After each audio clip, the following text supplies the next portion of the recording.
포지셔닝. 제 채널을 꾸준히 시청하셨다면 귀에 딱지가 나는 단어 중에 하나일 겁니다. 남들과는 다른 특별한 캐릭터나 작품 등을 만들기 위해서는 포지셔닝을 설정하고 차별화를 어떻게 할지 계획을 짜는 것이 중요한데요. 그런데 막상 포지셔닝을 적어보라 하면 감을 잘 못 잡을 수 있습니다. 심지어는 그대로 캐릭터를 내놓았지만 다른 경쟁작에 그대로 묻혀버리기도 하죠. 이번에는 이를 해결하기 위한 포지셔닝을 제대로 정하는 방법을 알아보도록 하겠습니다. 우선 사람들이 좋아하는 캐릭터를 만드는 방법은 크게 두 가지가 있습니다. 하나는 예술가처럼 만드는 것입니다. 자신의 머릿속에 떠오르는 걸 먼저 그려놓고 사람들의 반응을 보는 것이죠. 다른 하나는 디자이너처럼 만드는 것입니다.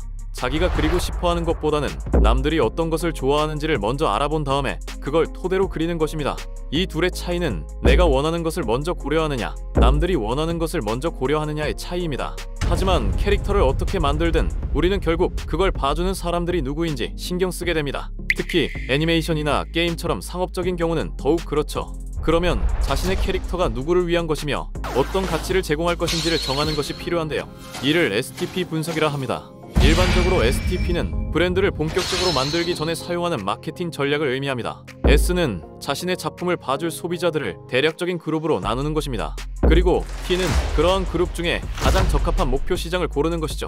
마지막으로 P는 타겟층을 어떻게 만족시키고 차별화할 수 있는지를 정하는 것입니다. 예를 들어 체인소맨과 그 주인공인 덴지는 소년 만화를 접하는 10대에서 이 30대 애니 팬층 중에 안티 히어로의 안티플롯을 좋아하는 팬을 타겟팅하여 전기톱을 들고 소년 만화 공식을 보란듯이 부수는 다크 판타지 장르의 만화로 포지셔닝했다는 걸 알 수 있죠. 이렇게 STP가 정해져 있으면 캐릭터나 작품의 방향성이 명확해집니다. 흔히 말하는 만들고 보니 아무도 안 본다는 헛발질을 줄일 수 있죠.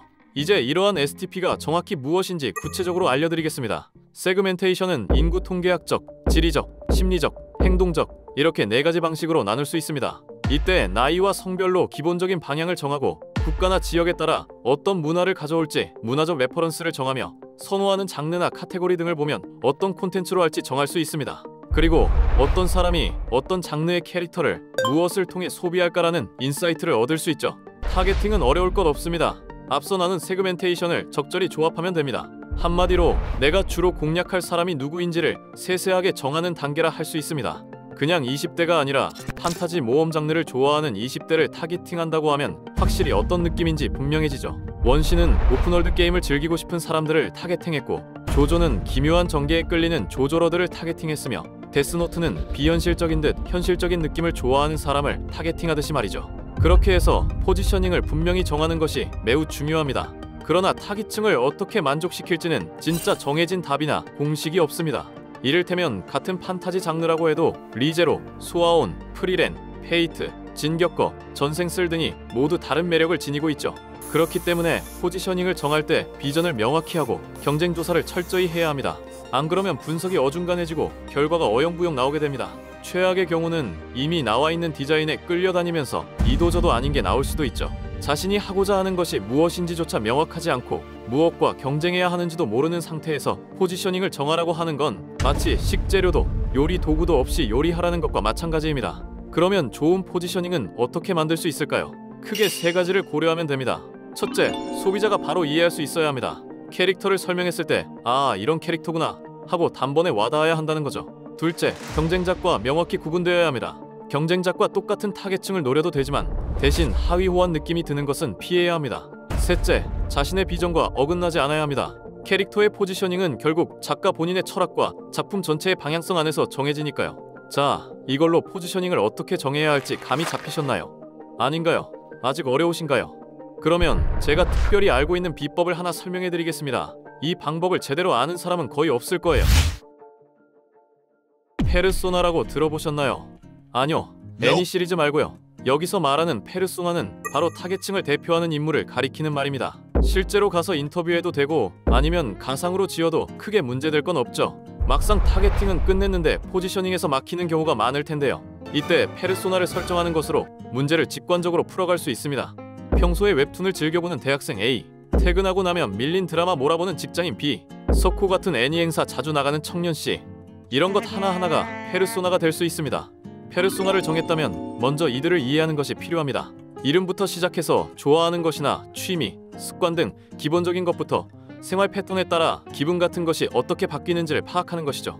이때 취조하듯이 캐묻기보다는 편하게 대화하면서 스토리를 듣는 것이 훨씬 좋습니다. 그래야 진짜 감정이나 생각을 알 수 있거든요. 그리고 이를 토대로 공감 지도를 작성합니다. 공감 지도라고 하면 아까 페르소나한테 인터뷰했던 내용을 말한 것, 행동한 것, 생각한 것, 느낀 것, 그리고 고충과 목표로 분류하는 것입니다. 이때 말하고 행동한 것은 페르소나가 직접 말한 것을 그대로 정리하면 되고, 생각하고 느끼는 것은 본인이 봤을 때 그가 어떻게 생각했을까 하고 관찰하면서 적으면 됩니다. 고충과 목표에는 각각 페르소나가 어떤 점에서 힘들어하고 있는지, 그리고 구체적으로 어떤 것을 원하는지를 적습니다. 그리고 이를 토대로 결론을 하나 내립니다. 누구누구는 이러이러하므로 어떠한 방법이 필요하다. 이를 관점 서술문이라 합니다. 캐릭터 디자인에 빗대면 누구는 어떤 특별하고 개성적인 장르에 흥미를 가지고 있으므로 그 장르를 잘 보여줄 수 있는 어떤 캐릭터가 필요하다 라고 할 수 있겠네요. 여기까지 잘 따라오셨으면 이제 아이디어를 만들어내는 겁니다. 여기서도 새로운 개념이 많이 나오기 때문에 천천히 보시는 걸 추천드립니다. 먼저 관점 서술문을 바탕으로 어떻게 하면 도와줄 수 있을까?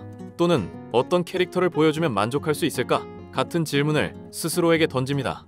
이를 How might we question이라고 합니다. 이는 특정한 상황이나 소비자에게 초점을 맞춰 아이디어를 뽑아내는 데 집중할 수 있다는 장점이 있습니다. 그리고 브레인스토밍을 진행합니다. 5에서 15분 사이로 타이머를 맞춰놓고 정해진 시간 동안 아이디어를 가능한 한 많이 만들어냅니다. 만약에 개성 넘치는 주인공 캐릭터를 만들고 싶다고 하면 그 가능한 특징을 적어놓습니다. 이렇게 아이디어가 잔뜩 쌓였다면 이를 가지런히 정리해봅니다. 먼저 비슷한 아이디어끼리 그룹으로 묶어보는 겁니다. 이렇게 정리한 형태를 어피니티 다이어그램이라고 합니다. 예를 들면 따뜻한 가족, 평화로운 일상 등을 가리키는 그룹 A, 누군가의 죽음이나 죄책감, 희생 같은 진지한 그룹 B, 결핍된 환경이나 불안정한 삶에서 비롯되는 그룹 C, 대가가 존재하는 강력한 힘이나 그에 따른 위험을 다루는 그룹 D로 나누어 볼 수 있습니다. 그리고 이 그룹 사이를 연결하고 이 둘을 연관짓는 아이디어를 적습니다. A와 D 사이를 이으면 카마도 탄지로, B와 D를 이으면 이타도리 유지, C와 D를 이으면 덴지가 될 수 있죠. 이렇게 아이디어를 조합하고 가장 매력적인 것을 고르면 그게 곧 캐릭터의 디자인 컨셉이자 포지셔닝이 되는 겁니다.